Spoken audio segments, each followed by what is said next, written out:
Pozdrav ljudi, ja sam Ana Vladić i dobrodošli u još jednu epizodu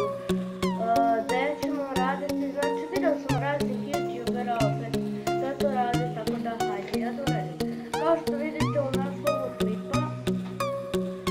znači kolekcija mojih stripova, tako da znači pokazati vam šta sve ima stripova.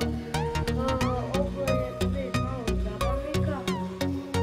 ako ne znate znači ne mogu da ima sudjena grafika, ovaj ukus imate sve, imate sve super novina i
to